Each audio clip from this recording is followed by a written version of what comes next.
last year, a judge in Nigeria threw out a case of 47 men that was arrested in a hotel. I don't know if you're aware of this. Mm-hmm. And they say they are doing, and I quote, a gay initiation, end quote. So obviously the men said they were having a birthday party, but the case anyway was later dismissed because the prosecutors did not provide witnesses to the court. Right. So is this some of the scenarios that it feels like the homophobia that people are experiencing are mostly from the state or the institution and not necessarily from the public, so to speak? That's a good question.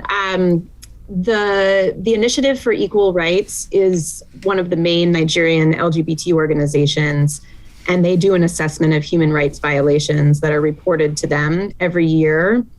And it's a majority of them are perpetrated by the state, if I'm remembering the numbers exactly right, or representatives of the state, so the police and that type of thing. But a large number are perpetrated by members of the public. And that takes two forms. One form is blackmail and extortion. And this is one of the painful ironies. So for sexual and gender minority populations who are already subject to stigma and discrimination, it makes it hard to meet other people from those populations.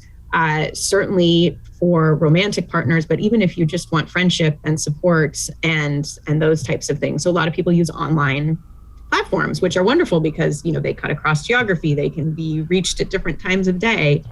But it means that people who are looking to basically to prey on sexual and gender minorities can go to those sites and, put in a fake message, say, come meet me at this hotel or meet me at this restaurant.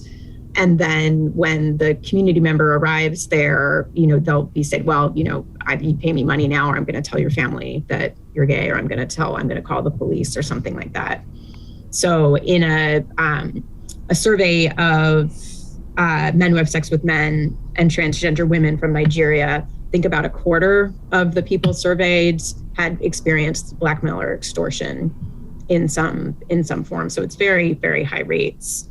This podcast came to be because I want to reignite discussions about Pan-Africanism. And the purpose is to plant seeds of unity and inspiration among Africans, both at home and in the diaspora. I believe we have come to the stage where our continent is more vulnerable than ever, and it's up to us to decide our fate moving forward. What we will come to realize, I hope, is that we're so much more alike than we're different. And this show is just a small contribution to the public discourse that is going on in Africa right now. My name is Soshima Iro, and this is the Pan-African Experience. On today's episode, I'll be talking to Professor Rachel Robinson. Professor Robinson is an associate professor of the School of International Service at American University, Washington, D.C. She holds a PhD in sociology and demography from the University of California at Berkeley.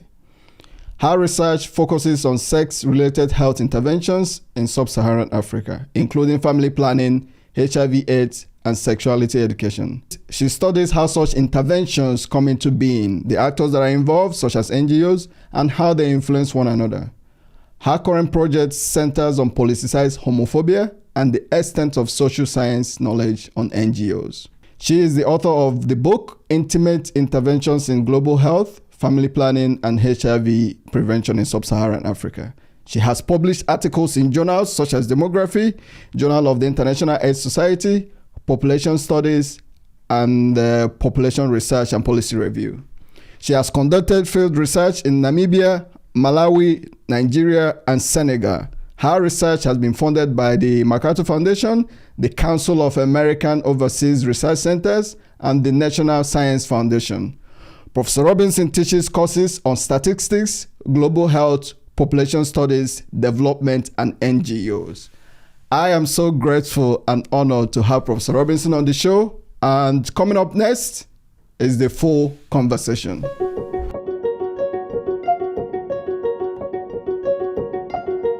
Professor Rachel Robinson, welcome to the Pan-African Experience. Thank you very much. I'm delighted to be here. Okay, thank you. I just wanted to talk to you about LGBT in Sub-Saharan Africa. especially in Nigeria. And you've spent a lot of time researching these issues in Nigeria.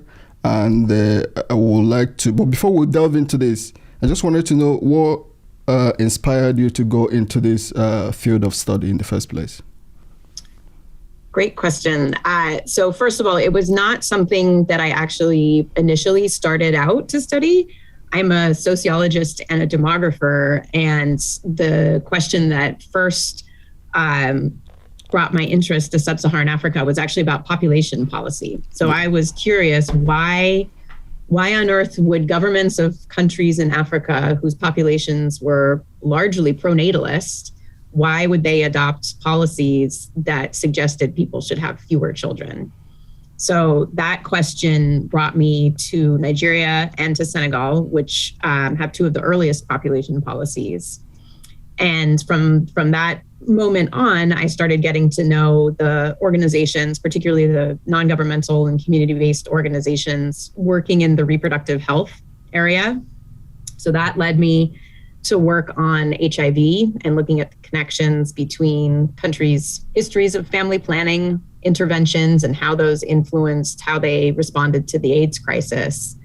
And then as a result of that, because men who have sex with men, which is the public health term for what in many places people would identify as gay men, but often do not necessarily identify as such, that work in HIV and the importance of MSM to the HIV epidemic as an at-risk population led me to get to know organizations working in support of LGBT populations. Again, particularly in Nigeria. Okay, that's really good. Obviously, you're very familiar with Nigeria, as I said, and the Same-Sex Prohibition Act, which was ratified by President Jonathan Goodluck, the then president, in 2014. And this criminalized same-sex marriages and the same-sex relationship. And you have done extensive research on this. Can you elaborate on this, please? Yeah. First, let me back up a little bit by saying that same-sex sexuality is criminalized in most sub-Saharan African countries already, and that was the case in Nigeria. And it's really interesting. So it has colonial roots in terms of inheritance from the British Penal Code, but then also borrowing from the Indian Criminal Code. I mean, there's a fascinating legal history is there. But so just to be clear, prior to the Same-Sex Marriage Prohibition Act, it was not that same-sex sexuality was legal in Nigeria. So this was something that was put on top of already existing rules. And perhaps the most concerning part, I guess, so one interesting part, there was no agitation within Nigeria for same-sex marriage. So the law came from several different places. One is that there had been a move within the global Anglican community towards recognizing same-sex marriage. And it turned out that the primate of the Nigerian Anglican Church ended up leading the sort of global opposition to this. So that was going on at the same time. South Africa had legalized same-sex marriage, so there's something else happening on the continent. But there was no demand. There was no demand for this. And then there were also political roots as well. So President Jonathan was running for re-election. He was not doing terribly well. His party was splintering.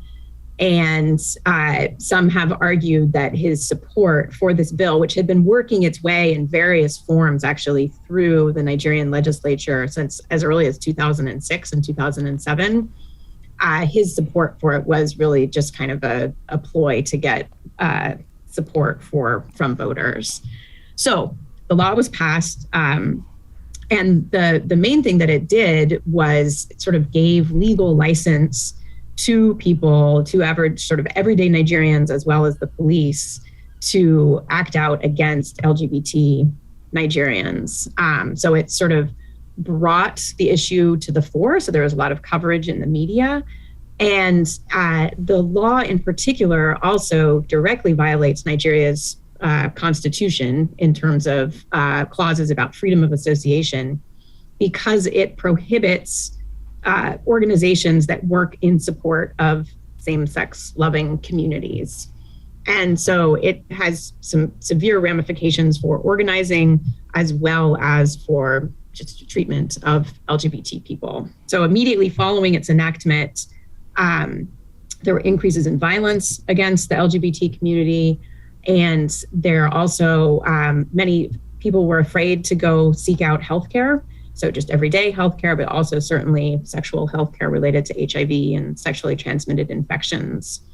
That situation, at least in terms of healthcare seeking, improved somewhat over time, but there's still, quite a bit of violence by police and family members against the LGBT community. Yeah, and you mentioned that Jonathan was running for re-election at the time, and obviously there's a political element to homophobia, and usually when governments think that's what the public want, this is something that you guys looked into as well. Did you spoke to LGBT organizations in Nigeria and the communities? Mm-hmm. Yeah. So I think, if there's one message that I would like to have come across, it's that, Africans are not inherently homophobic, the same as people nowhere are people homophobic. It's often something that comes about because of politicization of the topics. And so, scholars have used the term politicized homophobia to describe this. So when a politician is in a moment of stress, and that can come in two forms in particular. So one, they may be running for election and it's not going so well, or they want to, rustle up support. But the other is that it really starts to get into issues between African countries and their donors. So there's a huge amount of pressure coming from donor organizations in the global north to support human rights. And on the one hand, this makes complete sense. We want human rights. We support human rights for different people, but it ends up causing a lot of leaders to dig in their heels and say, you can't tell me what to do. My country was, suffered years and decades of colonial subjugation. Who are you to tell me what to do? So a lot of times this very well-meaning messaging from afar can lead to real backlash. And LGBT organizations get stuck in the middle of this. So like all NGOs and CBOs, they're heavily dependent on foreign funding, even more so the ones that support LGBT communities, because there's not as much support from within countries. And so they have to walk this delicate line between relying on foreign funders, but really, risking their authenticity as, representatives of whatever country they're coming from. And, facing a lot of criticism about who are you? Are you just doing this? Are you just doing this for the money? Do you really believe this? Those types of discourses they have to deal with. Last year, a judge in Nigeria threw out a case of 47 men that was arrested in a hotel. I don't know if you're aware of this.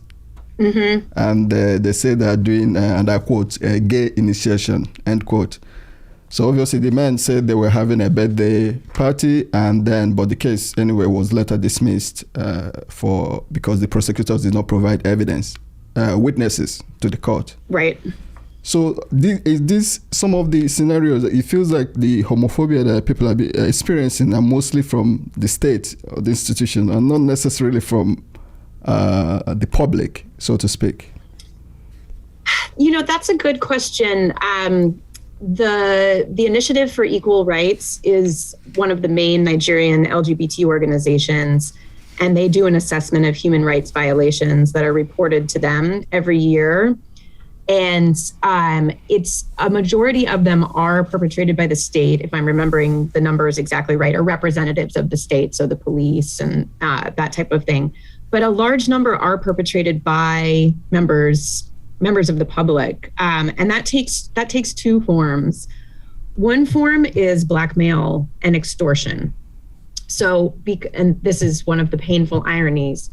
So for sexual and gender minority populations who are already subject to stigma and discrimination, it makes it hard to meet other people from those populations.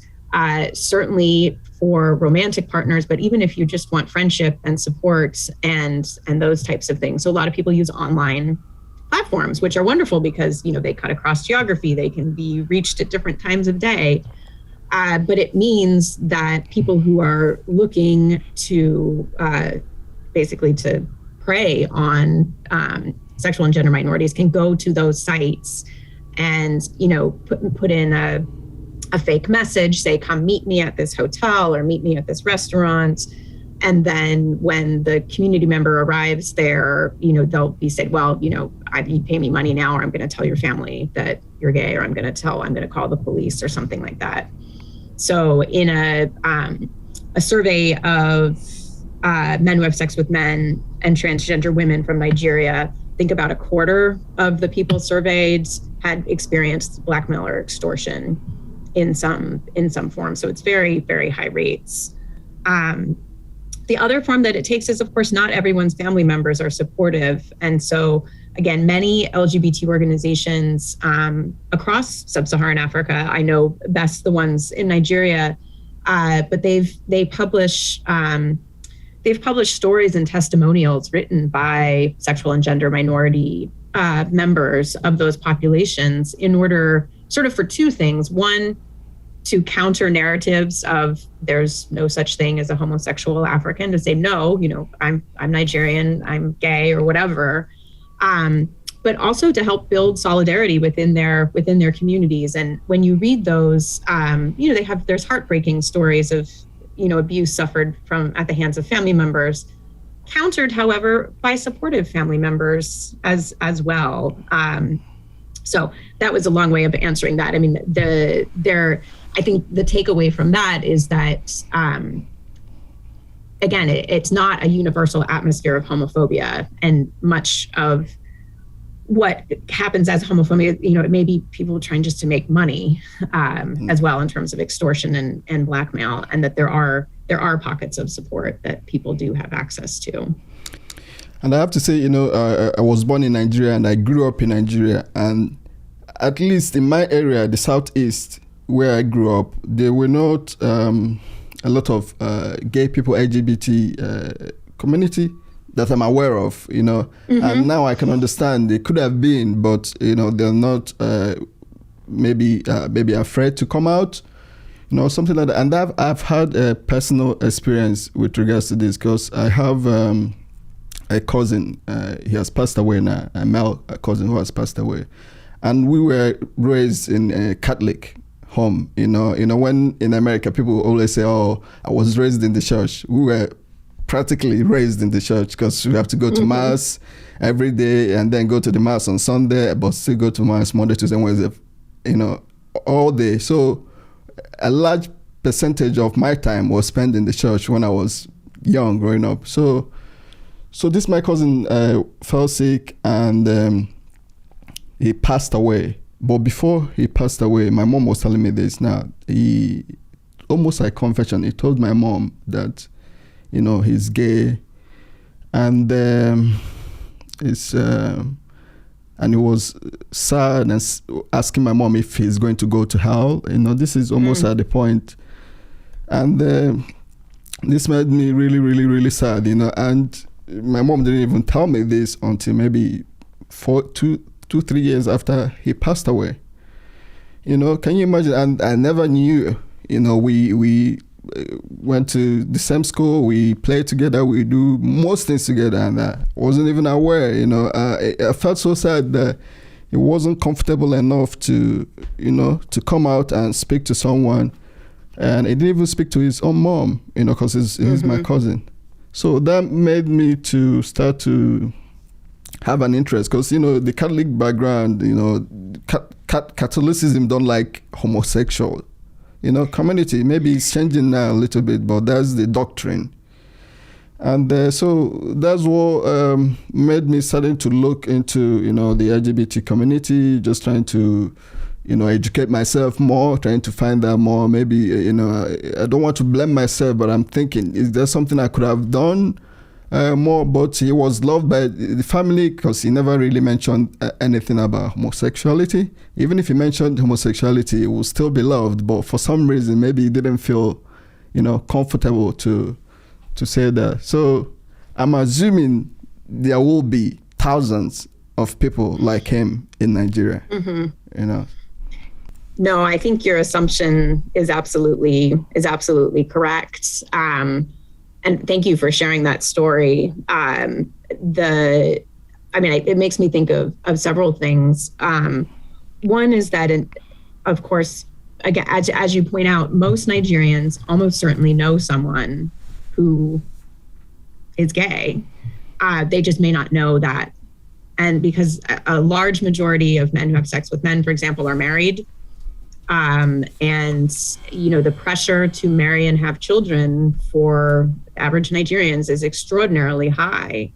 And so it becomes very difficult to stay single. And it's very difficult in particular if you don't have children. But what that means, the fact that most people probably know someone, is that each little crack in making it possible for people to talk to someone helps increase then the number of people who know someone who is out even just a little bit. And that can help, I think, sort of tip the dominoes towards more openness. That is very much what happened incredibly rapidly in the United States in terms of support for gay marriage. More and more people began to know that they had a cousin, they had a friend, they had some other family member who was gay, and it becomes much, much harder to sort of blanket say, I don't like those people, I don't want to include those people when you know someone. So that definitely, can play a real role. The other thing, it made me think of some of the creative ideas that organizations have had in terms of, what do you do in order to help make the average Nigerian more comfortable with the fact that, gay people exist. There are these different communities. One main strategy is through visual media. So the Tears, the same organization I mentioned before, one of Nigeria's main LGBT organizations, they produce Nollywood-style dramas that have gay characters. And they're not the only character. So the key point is that there's all of the different characters, and so they're just in there in the mix. And so it's just it makes it something much more normal. And there's increasingly, more high profile people are starting to come out, and that can help in terms of, if it's a celebrity who did it, then that can make it more sort of help tip the dominoes. Yeah, normalize it to normalize. Yeah. But there's other ideas too. I mean, one, when you think about an entire part of the population that is not able to live up to their full potential, that has economic ramifications. So one organization that we had spoken with, they said, wow, I'd really like to calculate what the economic impacts of discrimination against sexual minorities is. I'm sure it's huge.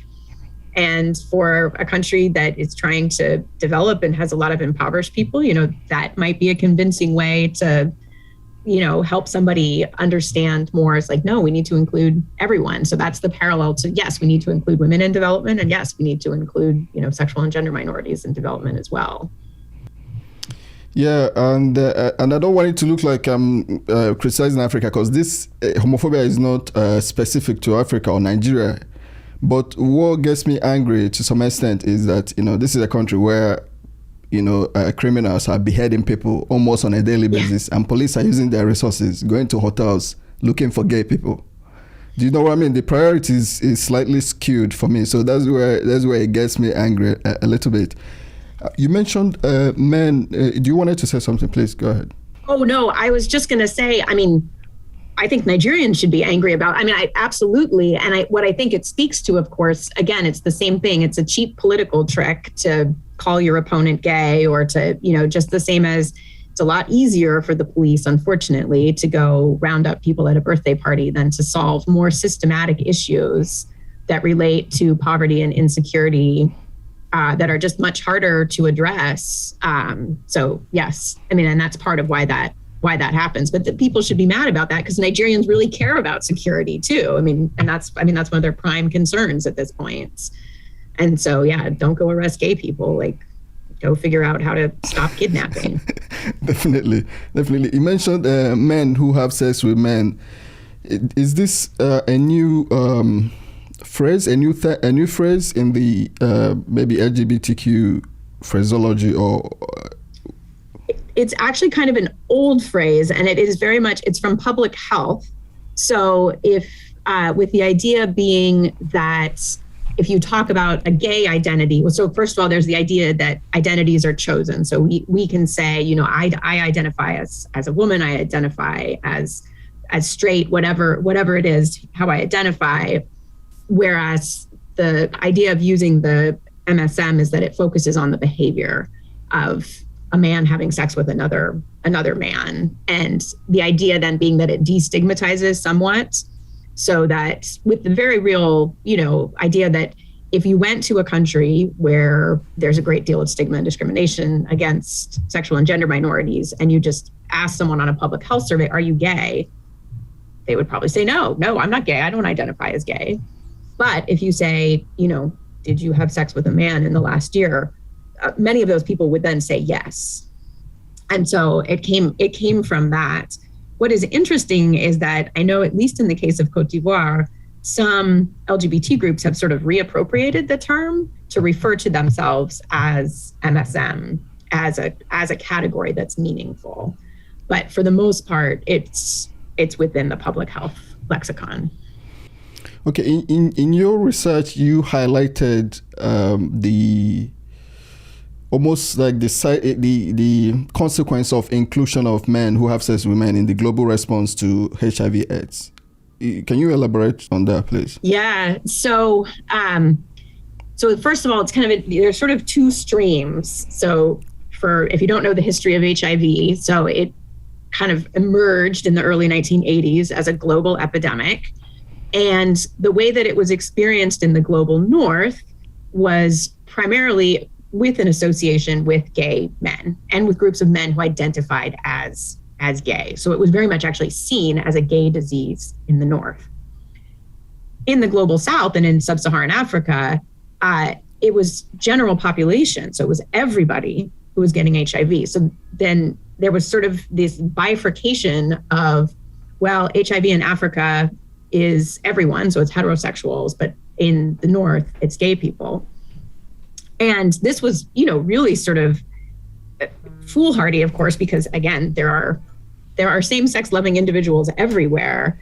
But so as a result, the idea of, and just one biological side note, the risk of HIV transmission is much higher for two men having unprotected sex than it is for a man and a woman having unprotected sex. So there's that biological reality of easier transmissibility of HIV. But so then as a result, gay people in Africa and same-sex living people in Africa just got overlooked in the epidemic. And it wasn't then until really kind of early 2000s, 20 to 25 years into the HIV epidemic, and this is good work that my co-author, Tara McKay, has done, that sort of re-entered into the global response to HIV, which sort of like, oh, there's men having sex with men, and they're getting HIV at extraordinarily high rates. So as a result, then more money started going towards that group, which was good because they needed it. They were at high risk, but it made that population much more visible to broader communities. So all of a sudden, when the National AIDS Commission starts talking about, well, we have this program for men who have sex with men, people are like, oh, I didn't know we had those, I didn't know we had those people there. And so the good thing about that is for a lot of men who are having sex with men, they're like, oh my gosh, I'm not alone. There are other people. So there's research, for example, from Senegal showing an increase in the number of men belonging to associations, for example. And so that's fantastic. That's people coming together and supporting one another. But there is also backlash as a result of it. So very real backlash and politicized homophobia from political leaders. And in the paper that you're referring to with Tara McKay and Nicole Ngadi, my co-authors, we show that that happened in both Senegal and Nigeria following sort of very prominent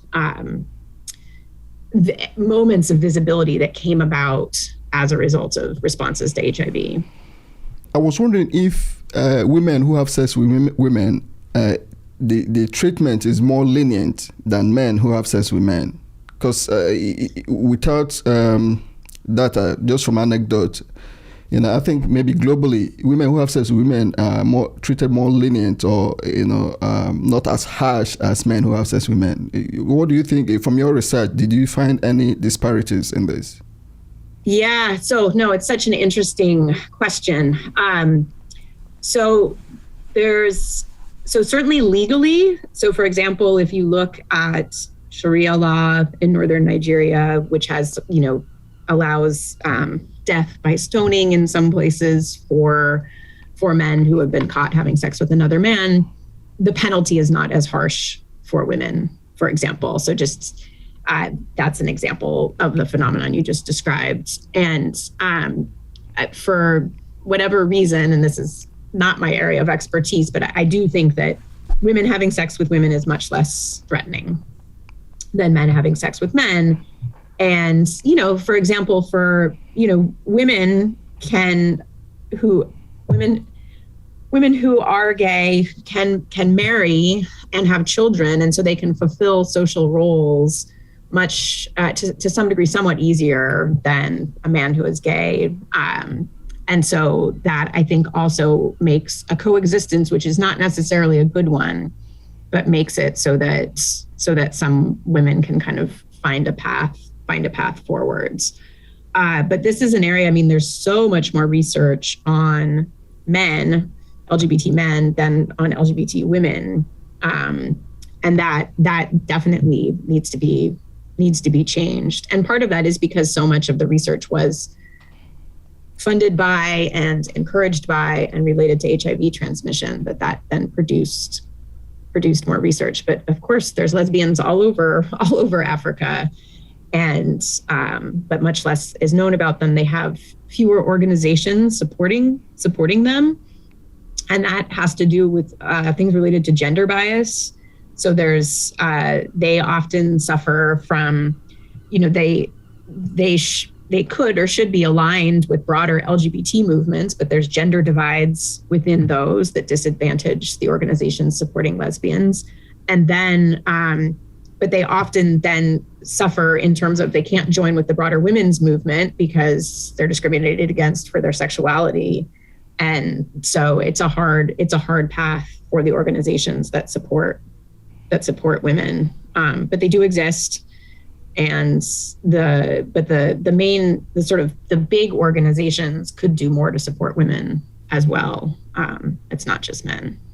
Okay, so go ahead. I'll just add one more thing. Sorry. For people who identify as transgender, they very much fall through the cracks in terms of there's transphobia, and there's even fewer organizations in support of them than women. And so that's another area in need of much greater attention. Okay, I wanted to talk a little bit about sexual health education, specifically in Nigeria. How was the current state of that? Because even the general health is not as attainable to the less privileged. Obviously, people that have a lot of money in Nigeria have access to good healthcare, even in Nigeria. But people that do not have a lot of money, the less privileged, do not even have access to general healthcare, let alone, sexual healthcare and education. So what is the state of that, and how is that going? So it's very interesting. So Nigeria has a national sexuality education curriculum. It came into being because of hard work and advocacy by sexual and reproductive health advocates located in Lagos, in particular, one organization called Action Health Incorporated. And they helped translate existing sex ed curriculum for the Nigerian context, and were able to get it passed at the national level as, and then adopted as a national curriculum. So it is called, but there is a but, of course. It got there were a lot of compromises along the way. And this is something that I found to be true about sexuality education the world over. Usually there's so many compromises made that what you are left with at the end of the day, it can be difficult to, it's hard to know how much of an effect it will have. But so it is called the Family Life and HIV Education Curriculum, the FLHE. Did you get this when you went to school? No, not at all. No. So of course, if you went to a Catholic school, it wouldn't be bound by the same rules. But just note the HIV in the title. So this was one of the things that helped win over conservatives who were disinclined against incorporating the curriculum. They were concerned about the spread of HIV, and so that helped. But then the curriculum got further changed. So in the North, lots and lots of the material was actually explicitly changed. So they went through the curriculum and took out pictures. They took out references. So the word sexuality was replaced with the word humanity in many cases. So I was actually looking at the curriculum and I was reading it. And I was like, I don't understand. This doesn't make this word. What does this mean? And then I found out that they had replaced the word humanity throughout. So at the same time, even despite what I just said about, who knows what the education actually looks like, with sexuality education, I think what really matters is the person who's giving it in the classroom. So you could be in the most conservative context and it could be the most terrible curriculum ever. But if the person teaching the class is someone who students will talk to and ask questions of, and if the person will answer them with good information and support the students, they will still be well served. So what students need are, caring adults who are willing to answer their questions. But these curricula, it's better to have it than not. And it has important pieces about like negotiation and overcoming, gender stereotypes and those types of things. But yeah, Nigeria, does have a curriculum, and many other countries do, with sort of kind of similar stories in terms of how they came into being. And the funny thing, or not so funny thing, is that in the northern part of Nigeria, obviously, is mostly Muslims. And I know people that live there, and they will tell me, even though as conservative as it is, there are more people, more men having sex with men in the north. But yet the opposition to homosexuality, because obviously the president now is a Muslim from the north. But so I find it very bizarre. Even you see similar trends, maybe in America, the conservatives or people that are pushing anti-gay laws, or those pastors that are trying to pray the gay away, ends up being gay. It's not outing them, but just observing the hypocrisy is very sad to see. Oh yeah, and bad feelings about homosexuality held by homosexual. That's a very real thing, and that comes from that pervasive climate of homophobia and anti-homosexuality, and makes it much harder for people who struggle, who are struggling. Most Nigerians are very religious. And so for those who come out openly as gay, they're often in their personal testimonials, their stories of how to reconcile that with their faith and with, very religious members of their family. It's quite a journey. The House of Rainbow is one organization that has, an explicit religious orientation in Nigeria. And so, there's efforts then to create affirming spaces that are still Christian. I actually don't know if there's any Muslim ones. That's an interesting question, but they do exist. But yes, the intersections with religion can be difficult for people. Yeah. So I was wondering if there has been an upsurge in homophobia in Nigeria. And I say that because the more work people like you do, the more work the NGOs in Nigeria do, that will prompt more visibility, right? And with more visibility, there will be more homophobia, I will assume. has that been an upsurge? Do you think from what you do? So I actually think the situation is improving slightly, and that I'm basing that on TEARS, the organization in Lagos. They have done sort of regular surveys of nationally representative samples of Nigerians that still show overwhelmingly negative attitudes towards homosexuality, but which have improved slightly over time. I can't remember the exact numbers, but there has been an improvement. And I think there's two things going on.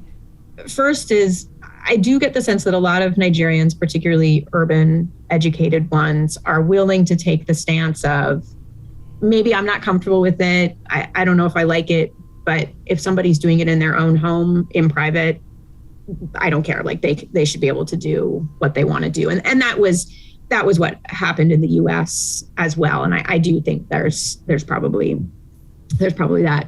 But then I think there's the other thing that we were talking about before, which is that, I mean, if you ask Nigerians about what they are most concerned about, they're going to say security and the economy and corruption.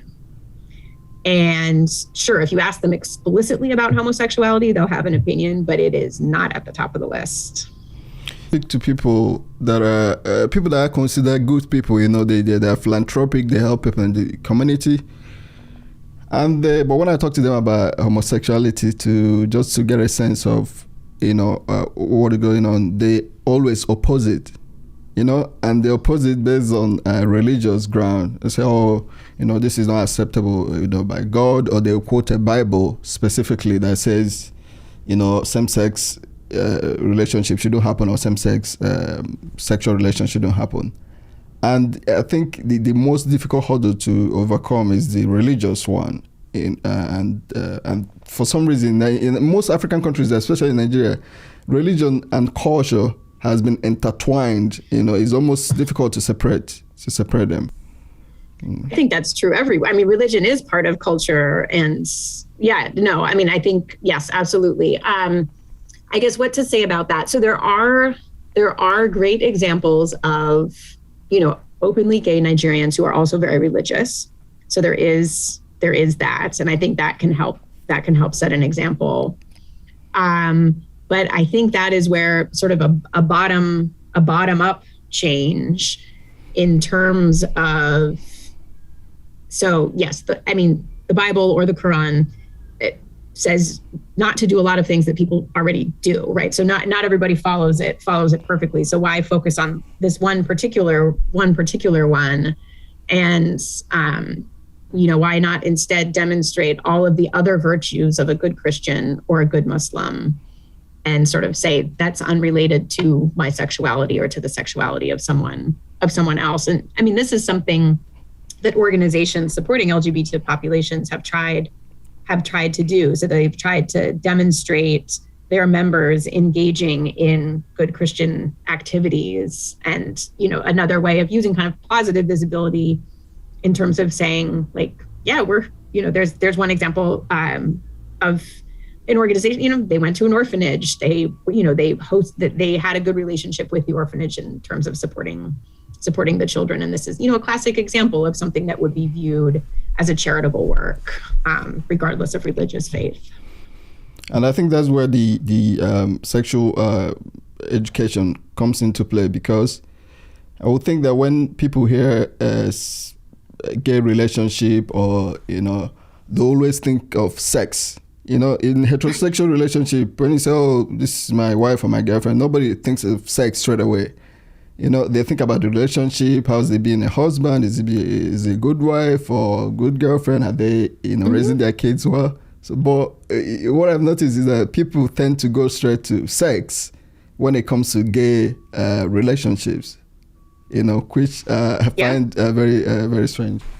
Yeah, and that is a great observation. And it's very interesting to think about a communication campaign that used that to help people, again, to think about LGBT community members as people first, and then as, their sexuality, second. And And that is, I mean, this has been a struggle. The broader human rights community within Nigeria has not always been very welcoming towards LGBT organizations. I mean, just in terms of talking about divides within civil society. And so there's benefits to more universal principles in terms of, well, no, everybody's human. Everybody should have the right to associate and should have the right to, freedom from violence and those types of things. But those are tools that have not been used, I think, as much and could potentially be usefully applied.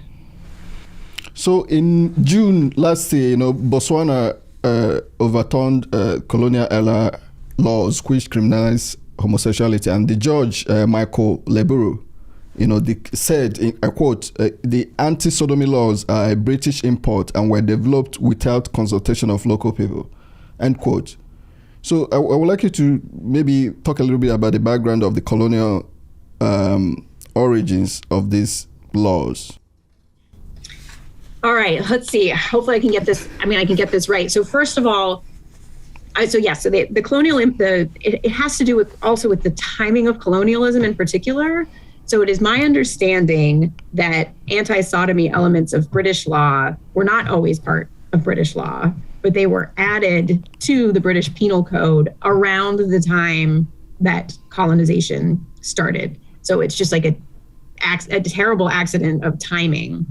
But then, of course, most colonies inherited the penal codes or the criminal codes of their colonial masters. And this is as true of former French colonies as it is of former British colonies. So there's at the root of it then is sort of moral panics about different types of sex in European countries in the 19th century, with the French criminal codes not having sort of the anti-sodomy clause per se, and requiring more sort of catching people in the act. So the laws in former French colonies are not quite as restrictive or not quite as extreme. So then when African countries became independent, I can't fault them for this. It's hard to write an entire criminal code when you're, and so it would have taken a lot of effort not to sort of just build from what was already there. But as a result, sort of things that came from other places just got baked into the systems. But I think that framing of we didn't choose this, why should we still have it, is a productive one. And if you could join it with other parts of the criminal code that perhaps a broader portion of the population don't like, I don't know what that would be, but that's often a good way if you could piggyback sort of getting rid of the anti-sodomy clause while simultaneously getting rid of some other part of the penal code, I don't know, about taxation or something that has broader appeal, and say, yeah, let's get rid of this part. This wasn't our history. We didn't choose this. This doesn't benefit us. Let's get rid of it. And I hope I will get to see more African countries, follow suit to try to remove any laws to criminalize homosexuality, because I will think there's more important, legislation that needs to be done to make the countries better. Yeah, no, this is, there have been legal efforts in Nigeria to try to overturn the Same-Sex Marriage Prohibition Act in particular. Again, because it obviously and in many different ways violates the Constitution. But one of the fascinating instances, one of the first suits that was brought against it was turned down by a judge because the plaintiff was themselves not gay. And so was viewed as it couldn't possibly affect them. And so, it's just, and it's difficult to get judges to take the cases because of the stigma associated with it. Just coming back to what you were saying earlier about people are sort of quick to say, like, oh, my religion doesn't let me, be supportive of gay rights. People are very concerned about if they, do anything that shows support for gay rights, that they themselves will be seen as being gay. And this is true for straight people who work for LGBT organizations, for, political supporters, it's risky. And that's, I think that's why I derive a lot of hope from looking at all the organizations that are doing this work, both, with LGBT community members, but also with allies who work with them. So far, I think you mentioned Action Health Incorporated and the House of Rainbows. Are there other organizations, LGBT organizations in Nigeria that people should be aware of in case? Yeah, so actually Action Health Incorporated would not identify probably as an LGBT organization. They're more of a reproductive health and education. Reproductive health, okay. So Tears in Lagos is probably the biggest, and they have a wonderful website that has lots of resources. So for any listeners who are searching for resources, they have legal resources. They offer, paralegal support to people. They have, I believe they have online counseling. So mental health is a huge issue in the LGBT community. Again, all that stigma and discrimination is not good for mental health. Mental health is hugely, under cared for across the world, but particularly for sexual and gender minorities, that's a big issue. So Tears in Lagos, and then in Abuja, the main organization is called ICAR, which is the International Center for Advocacy on Right to Health. And both of these organizations run clinics where members of the LGBT community can get services. The main lesbian supporting organization in Nigeria is called WHERE, WHER. Another organization in Nigeria, they're called Equality Triangle now. Their name was Queer Alliance before. And let's see. Those are some of the main ones. And what I will just point out is that note that none of those organizations have gay or lesbian or LGBT in their names. And this is part of what those organizations do in order to keep themselves and their constituents safe. And in fact, there's one organization that has been trying to get registered and has repeatedly had their registration turned down because of their title by the Corporate Affairs Commission in Nigeria. So the naming of organizations, many of these organizations don't have visible signs. They can be tricky to find. So those are some of the main organizations, but there's probably about 25 organizations across Nigeria, which is not very many. Good. Yeah, okay. But for a population of, 200 million people, and they're located predominantly in major cities. So there's, but there are a lot of online resources, and those are really good, particularly now as more people have, smartphones, and you just have to be careful in the online space. Is there any other project that is going on, or any other thing you would like to highlight with regards to this area? No, I think.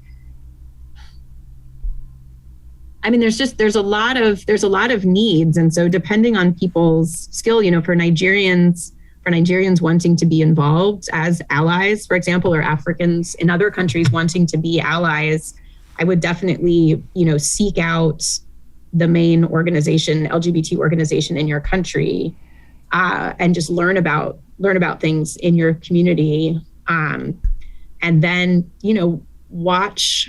try to be the type of person, try to make it such that if somebody wanted to come out to you, they could. And that means, trying not to make stereotypical comments, and, maybe making some supportive comments, or, just thinking about how you present LGBT issues. So that's one thought. But there's also a lot of need for more research. HIV remains a very significant risk for men who have sex with men. So in Nigeria, the estimated population prevalence of HIV is probably just about 1% or maybe 1.3%. For men who have sex with men, it's in the 40s. So one estimate is at 44%. Wow. So so that means that we need research that looks at making sure that what are effective strategies for making it so that people who feel stigmatized can still go to health clinics and get good care, good service. How do you make sure that the media doesn't sensationalize LGBT issues when they report on it? How do you ensure that the police are trained to support, survivors of intimate partner violence from a same-sex partner that get reported? There's just a lot of shifts that can happen, and they, of course, will be easier to happen as if other problems can be addressed. So again, coming back to this issue of, well, if corruption is rife, then yes, people are going to extort and blackmail and things like that. But if you can start to solve issues with corruption, it makes it better for everyone. Well, thank you very much. I think you've covered pretty much, and this is very informative, and this hopefully once I edit this, I'm going to put the website, and I will look for more websites and more resources to put just in case people want to access this. I'll send you, and I appreciate that. If I'll definitely send you the links for different organizations. That would be fantastic to be able to use this as outreach. Okay, yeah. I feel like the more education we'll get across, the more we can normalize same-sex relationship, at least to have, maybe the person that's going to change Nigeria will be a gay person, so yeah. We don't really know. So we have to make sure that everybody's mental health is in a good place, so that we don't know who is going to make the most impact in the country. And if it's someone that the country is marginalized or, treating in a very bad way, they might not have the potential, the capacity to realize their full potential, and that's a net negative for the country. Yeah. Yeah. Absolutely. Yeah. So, Professor Rachel Robinson, thank you very much for coming on this show. Thank you for having me. And I was so excited to get to talk to you. So good luck with the show.